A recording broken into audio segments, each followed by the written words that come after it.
AP BJP chief మారిపోబోతున్నారు. So, ఆయనకి Amit Shah green signal కూడా ఇచ్చారు. సో, మ్యాటర్‌లోకి వెళ్దాం. నేను మీ మనోజ్. వెల్కమ్ టు #యూ. ఆంధ్రప్రదేశ్ కాషాయ దళంలో కుర్చీ కుస్తీ మొదలైందా అంటే అవును, అలాగే కనిపిస్తుంది అంటున్నాయి పార్టీ వర్గాలు. ప్రస్తుతం దేశవ్యాప్తంగా బీజేపీ సంస్థాగత ఎన్నికలు వస్తున్నాయి. సో, అందులో భాగంగా చాలా రాష్ట్రాల అధ్యక్షులను మారుస్తారని టాక్ కూడా నడుస్తుంది. సో, ఈ క్రమంలోనే ఏపీ అధ్యక్ష పీఠం ఈసారి ఎవరికైనా చర్చ మొదలైంది. పురంధేశ్వరినే తిరిగి కొనసాగిస్తారని కూడా ఓ వర్గం అంటుంటే, మరో వర్గం మాత్రం అంత సీన్ లేదమ్మా, ఈసారి కొత్త వాళ్ళకి ఛాన్స్ అంటూ దీర్ఘాలు తీస్తుందట. సో, దీంతో చర్చ రసవత్తరంగా మారుతుంది. పురంధేశ్వరి కేంద్ర మంత్రి పదవి ఆశిస్తున్నారనేది ఆమె సన్నిహితుల మాట. ఒకవేళ అది కుదరని పక్షంలో మరోసారి రాష్ట్ర బాధ్యతలు తనకే ఇవ్వాలంటూ కూడా పార్టీ పెద్దలు రిక్వెస్ట్ చేశారట ఆమె.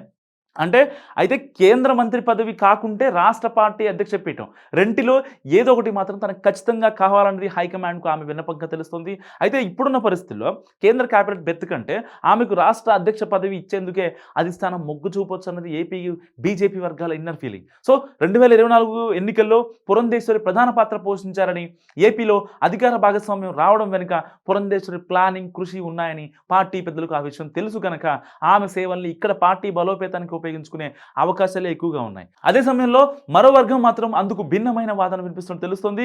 పురంధరేశ్వరి కంటే ముందు నుంచే దశాబ్దాల తరబడి పార్టీకి సేవలు అందిస్తున్న సీనియర్స్ చాలా మంది ఉన్నారని, ఈసారి అలాంటి వారికి అవకాశం ఇచ్చి ఆమె సేవల్ని మరో రూపంలో వాడుకునే అవకాశం ఉండదన్నది వాళ్ళ వాదన. సో, పురంధేశ్వరి ఎంపీగా ఉన్నప్పుడు రాష్ట్ర పార్టీ వ్యవహారాలపై సరిగా దృష్టి పెట్టలేదని, చివరకు కార్యాలయ వ్యవహారాలను కూడా సరిగా పట్టించుకోలేదంటూ కూడా సదరు లీడర్స్ వాదిస్తున్నారు. ఢిల్లీ పెద్దల దగ్గర ఆ పాయింట్స్ని హైలైట్ చేస్తున్నారట. సో, మరోవైపు సీనియర్ ఆశావహుల్లో కొందరు కేంద్ర హోంమంత్రి అమిత్ షాను కలిసే ప్రయత్నాల్లో ఉన్న సమాచారం.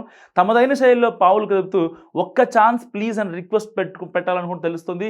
ఈ పరిస్థితిలో పురంధేశ్వరి వర్గం మళ్ళీ ఆమెకే ఛాన్స్ అంటుంటే, అవతలి వర్గం మాత్రం మా ప్లాన్స్ మాకున్నాయని చెబుతున్నారు. రేస్లో ప్రధానంగా మాజీ సీఎం కిరణ్ కుమార్ రెడ్డి, ఎమ్మెల్యే విష్ణుకుమార్ రాజు పేర్లు ప్రచారంలో ఉన్నాయి. అయితే కిరణ్ కుమార్ రెడ్డి పార్టీ కండువా కప్పుకొని సైలెంట్గా ఉన్నారే తప్ప పెద్దగా ఉపయోగం లేదనేది విష్ణుకుమార్ రాజు పర్సనల్ ఎక్స్పోజర్గా కోసం ప్రయత్నిస్తున్నారు తప్ప ఓవరాల్గా పార్టీ గురించి ఆలోచించడం లేదన్న టాక్ నడుస్తుంది. సో, వీరితో పాటు మరికొందరు సీనియర్లు కూడా రాష్ట్ర అధ్యక్ష పదవి కోసం పావులు కదుపుతున్నట్టు తెలుస్తుంది. దీంతో పురంధేశ్వరికే మరోసారి ఎక్స్టెన్షన్ ఇస్తారా, లేక కొత్త నేత తెర మీదకి వస్తారా అన్నది ఆసక్తిగా మారింది. పెద్దల నిర్ణయం ఎలా ఉంటుందోనని ఉత్కంఠగా చూస్తున్న ఏపీ బీజేపీ వర్గాలు. సో, ఈ వీడియో గురించి మీరేమనుకుంటున్నారో కామెంట్ రూపంలో తెలియజేయండి. చూస్తూనే ఉండండి #యూ.